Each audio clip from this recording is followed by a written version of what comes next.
Etika merupakan salah satu prinsip moral atau nilai-nilai murni seperti hormat menghormati dan bersopan santun yang menjadikan nilai akhlak terhadap pedagang dan masyarakat pada ketika itu. Manakala peradaban pula menerangkan ketamadunan sesebuah tempat. Sejarah telah menunjukkan masyarakat Melayu merupakan golongan yang berani berubah untuk ke tahap yang lebih maju. Pembentukan etika dan peradaban berlaku disebabkan oleh kedatangan Islam dari negara lain yang kuat pengaruhnya. Perkara ini berlaku sejak zaman Kesultanan Melaka dan budaya kolonial dari Barat yang bersifat sekular. Sejak kehadiran Islam ke rantau Asia Tenggara, Kepulauan Melayu masih tidak dapat dipisahkan dengan dunia Islam sehinggalah ke zaman pasca moden ini. Hal ini disokong dengan fakta yang menunjukkan bahawa perkembangan Islam di rantau timur dipengaruhi dengan perkembangan Islam di Timur Tengah. Assalamualaikum warahmatullahi wabarakatuh. Nama saya Siti Najhah binti Sapian, nombor matrik 2021843102. Saya akan meneruskan pembentangan ini dengan menyatakan peranan kedudukan strategik. Di sini ada beberapa faktor utama yang boleh diambil kira. Pertama sekali, faktor geografi. Negeri Melaka terletak di laluan perdagangan antara timur dan barat. Maka ia memainkan peranan sebagai pasar yang menghubungkan tanah besar India dan tanah besar China.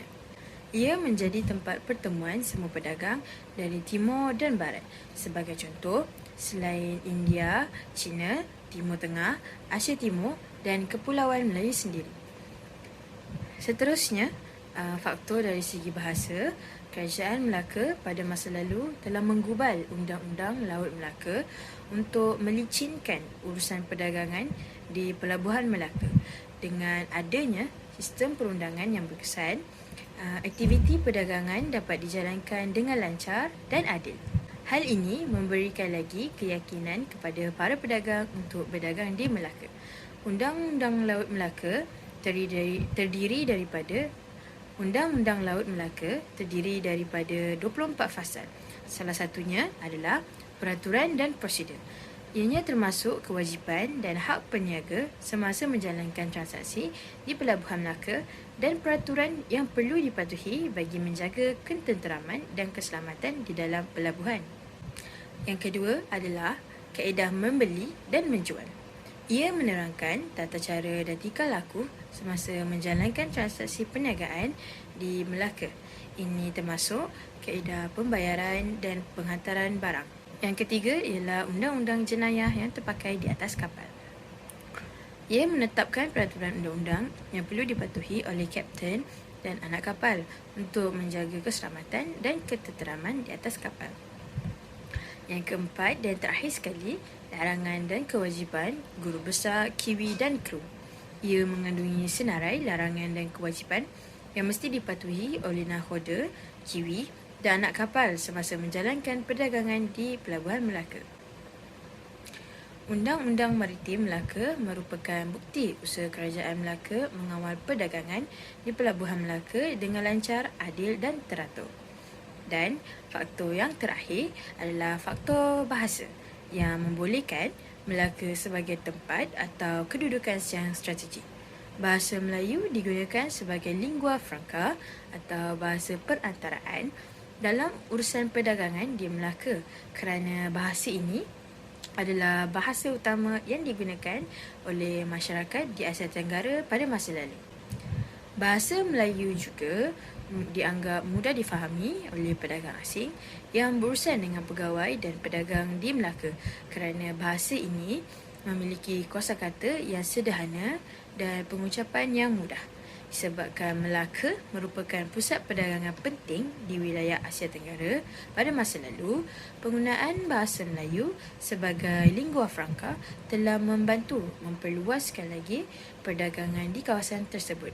Sekian sahaja dari saya serahkan kepada pembentang yang seterusnya. Terima kasih. Assalamualaikum, nama saya Nurul Ain binti Muhammad Restu. Seterusnya saya akan membentangkan tentang peranan pemerintah dan raja bagi pembentukan etika dan peradaban Melayu dan Islam di Melaka. Peranan pemerintah dan raja amatlah penting bagi pembangunan politik, ekonomi dan institusi sosial serta dalam memperkenalkan agama Islam dan peradaban Melayu. Ini dapat dilihat ketika Melaka di bawah pimpinan Raja Sultan Muzaffar Shah, di mana baginda telah memperkenalkan agama Islam sebagai agama negeri Melaka dan Islam sebagai dasar negara, yang menunjukkan pengaruh Islam yang kuat di dalam sistem pentadbiran Melaka. Semua urusan juga adalah patuh syariah dan ini telah mengeratkan hubungan Melaka dengan negara Islam yang lain. Melalui peranan ini, kerajaan Melaka telah berkembang menjadi salah satu kerajaan yang pesat di dunia dan membuktikan bahawa kepentingan kepimpinan yang baik dalam membina kerajaan yang progresif dan mapan. Seterusnya, saya akan menerangkan 6 peranan pemerintah dan raja. Antaranya ialah yang pertama, pentadbiran. Raja sebagai ketua negara dan pemerintah tertinggi di Melaka, di mana raja mempunyai kuasa mutlak dalam pemerintahan serta merupakan pemimpin Islam. Raja juga turut dibantu oleh pegawai seperti pembesar-pembesar dalam pemerintahan mereka. Yang kedua, perundangan. Raja juga bertanggungjawab sebagai ketua kehakiman dan menggubal undang-undang. Di sini raja akan menggubal undang-undang yang menyediakan asas undang-undang untuk kehidupan rakyat berdasarkan ajaran Islam. Dan yang ketiga, hubungan luar, di mana menjaga kepentingan luar dengan menjalinkan hubungan diplomatik. Raja bertanggungjawab menjalinkan hubungan luar negeri bagi pihak Melaka. Kemahiran diplomatik ini akan membolehkan Melaka mempertahankan kedaulatannya dan mengeluaskan pengaruh di Asia Tenggara. Peranan yang keempat ialah ketenteraan. Raja sebagai ketua angkatan tentera, tetapi raja tidak pergi berperang. Ianya menyerahkan tugas perang kepada bendahara. Baginda juga mempunyai kuasa untuk mengerahkan rakyatnya pergi berperang. Yang kelima, peranan dalam agama Islam. Raja bertanggungjawab sebagai ketua agama Islam dan menyebarkan agama Islam, di mana ianya menjadikan agama Islam sebagai asas utama kehidupan rakyat tempatan. Raja Melaka telah aktif menyokong pembinaan masjid dan menggalakkan aktiviti keagamaan seperti ibadat, belajar dan berdakwah. Dan yang terakhir, peranan dalam ekonomi.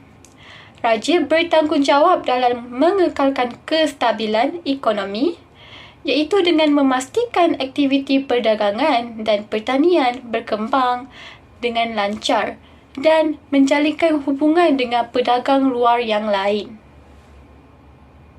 Assalamualaikum, nama saya Nurul HK Alias. Saya akan menerangkan tentang peranan ulama. Para ulama adalah penggerak kepada usaha dakwah dan pengembangan Islam di seluruh Melaka. Sebelum ni, ahli akademik telah berpindah ke Perak, tetapi dengan kebangkitan itu, Melaka telah melahirkan negeri ini sebagai wadah baharu berdakwah. Walaupun Samudra Pasai telah menjadi pusat keilmuan Islam, kedudukan Melaka sebagai sebuah empayar dan pusat perdagangan utama di rantau ini telah dieksploitasi untuk menukarkan seluruh kepercayaan kuat orang Melayu berdasarkan agama Hindu, Buddha kepada Islam. Peranan ulama yang pertama adalah mengajar dan menyebarkan ilmu. Menambah ilmu adalah asas yang menyampaikan petunjuk Allah SWT kepada sesuatu kaum dan bangsa. Sejak maksudnya Mahdum Syed Abdul Aziz di Melaka, peristiwa-peristiwa ilmu tersebar dari serambi istana hingga ke masjid dan surau. Walaupun tiada rekod institusi pendidikan Islam yang tulen, sejarah Melayu khususnya mendokumentasikan proses pengajaran dan pembelajaran agama juga diwakili oleh sultan, keluarga istana, pembesar dan semua rakyat biasa. Peranan ulama yang kedua adalah berdakwah kepada Islam. Ulama telah mendorong dalam pelbagai cara untuk mendekatkan peniaga dan orang Melayu yang masih beragama Hindu-Buddha untuk bersama dengan ajaran Islam, di samping mendidik agama dengan betul.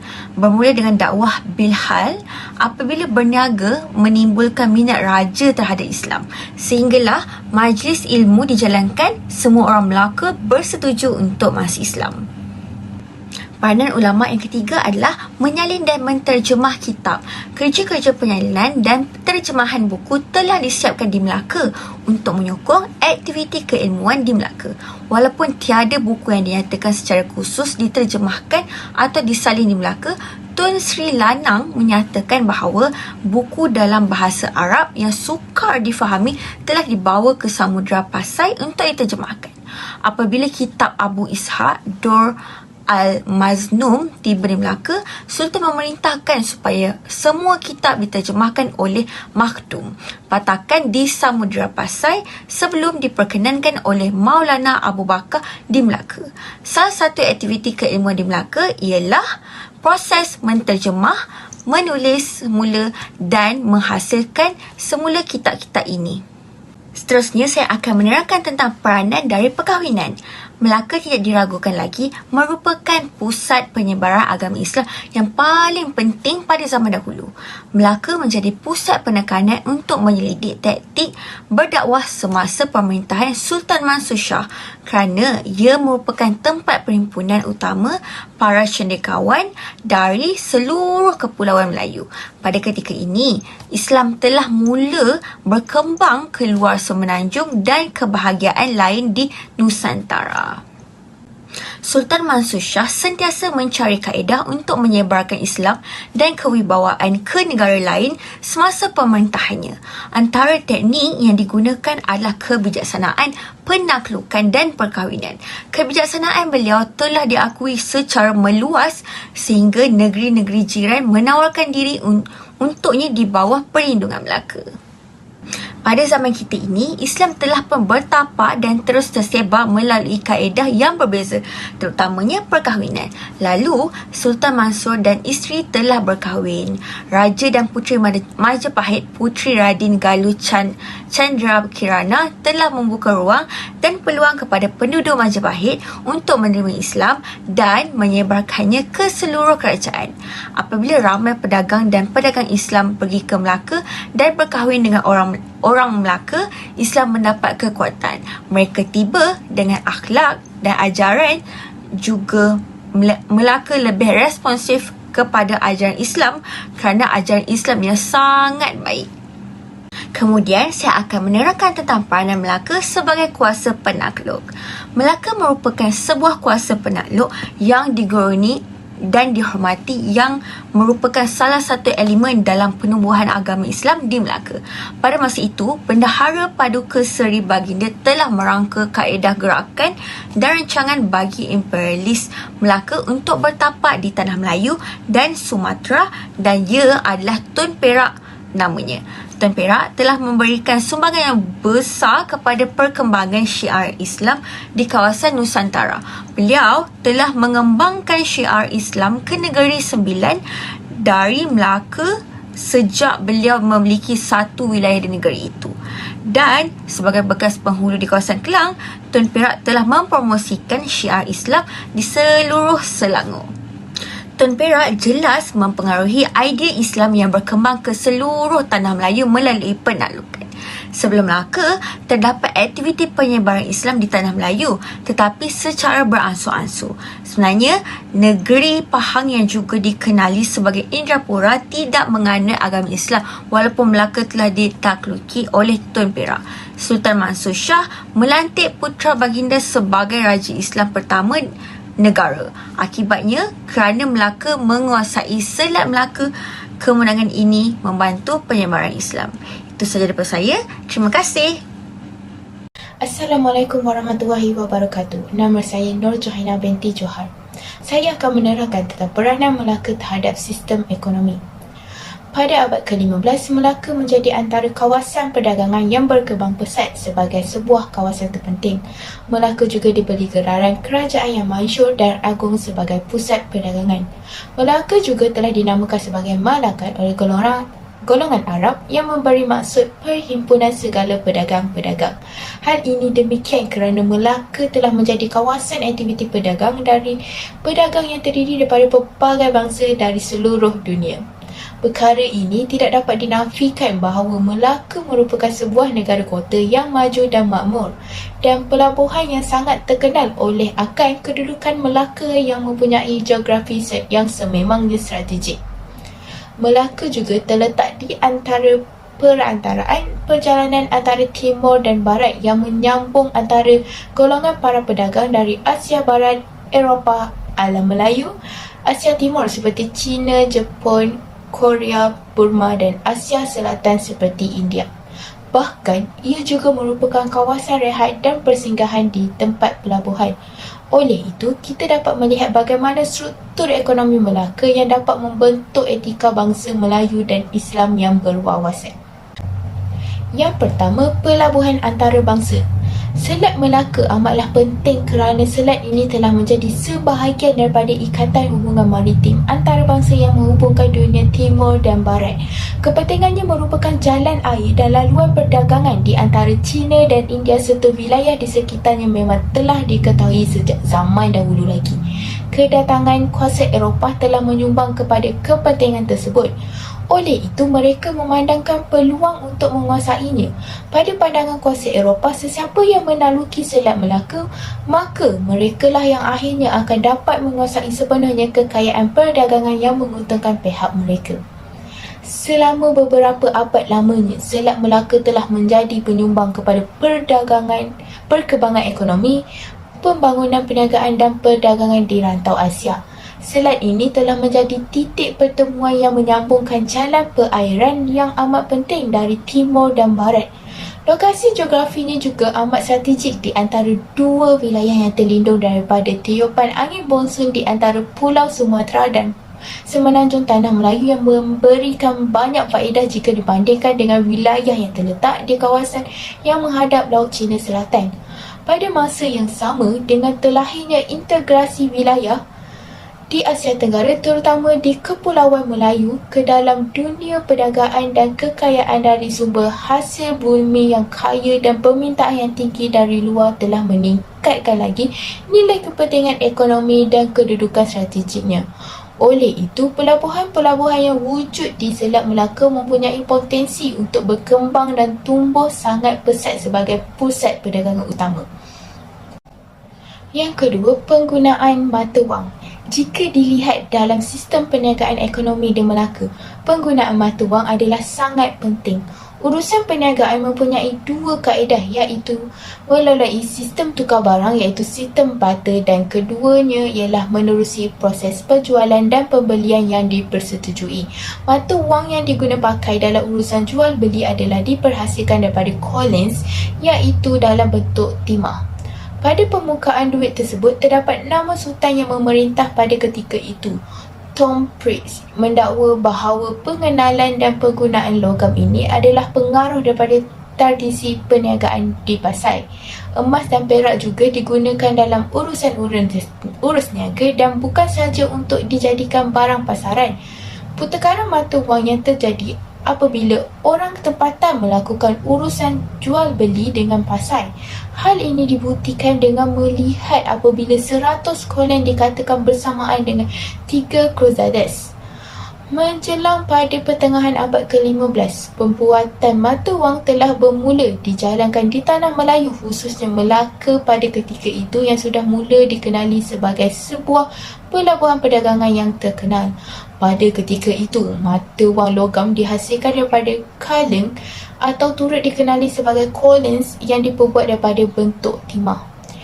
Penggunaan mata wang Collins ini juga telah menyumbang menjadi salah satu daripada faktor kerajaan Melaka menjadi pelabuhan yang terkenal ramai dan menjadi pusat perdagangan selain daripada kedudukan strategiknya dan kemudahan dan perkhidmatan yang cemerlang yang disediakan di pelabuhan, jaminan keselamatan dan banyak lagi.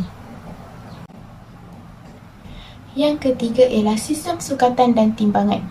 Selain itu, penggunaan sukatan dan timbangan juga dalam urusan perniagaan juga telah digunakan di Melaka. Sukatan dan timbangan diukur dengan menggunakan unit tahil dan kati, iaitu setahil sama dengan 16 emas. Sistem ini juga terdapat banyak jenis ukuran yang digunakan. Antaranya perak dan emas, bahan wangian, kapur dan permata ditimbang dengan menggunakan unit kati. Kesimpulannya, Melaka dan selatnya mempunyai peranan yang besar di mana ia menjadi pusat penyebaran agama Islam ke serata tempat. Bermula dengan kedudukannya yang strategik dan lokasi perdagangan yang popular, seterusnya Melaka telah menjadi tumpuan pedagang dari pelbagai negara untuk datang berlabuh. Daripada sebuah negara yang mengamalkan kepercayaan Hindu-Buddha, Melaka juga telah berubah dan menganut ajaran Islam, dan proses penyebaran Islam yang begitu pesat di Melaka menyebabkan Melaka mampu mengislamkan seluruh Nusantara dalam masa 200 tahun sahaja.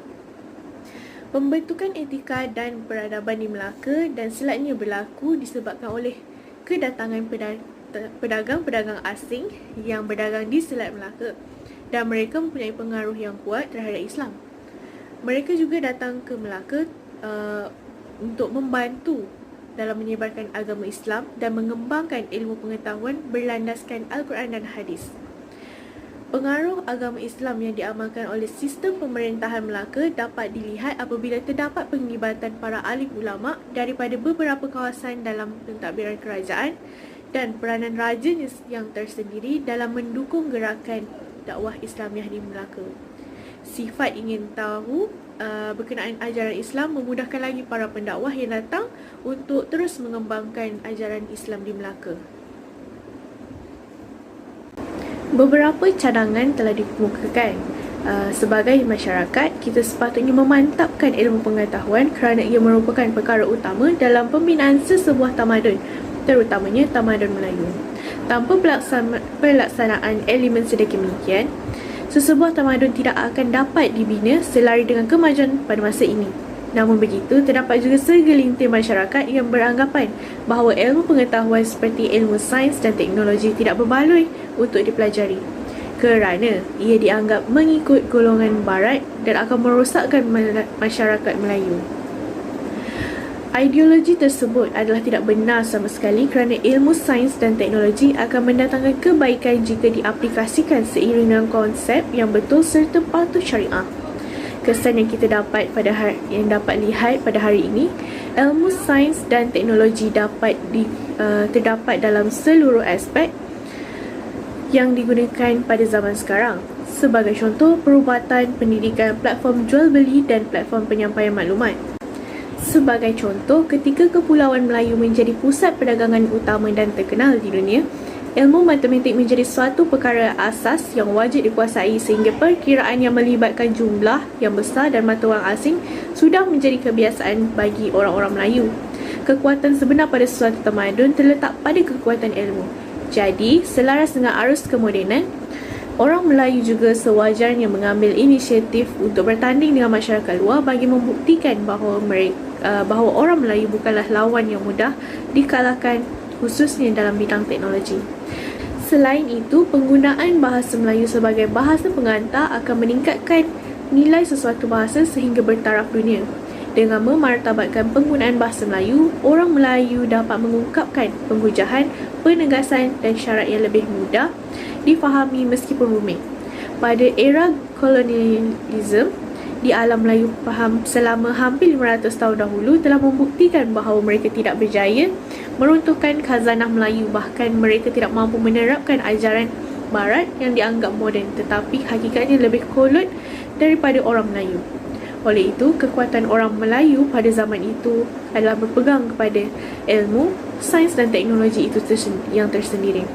Ini adalah faktor mengapa kita sukar untuk dipengaruhi dengan ajaran penjajah barat yang sebenarnya tidak mendatangkan kebaikan.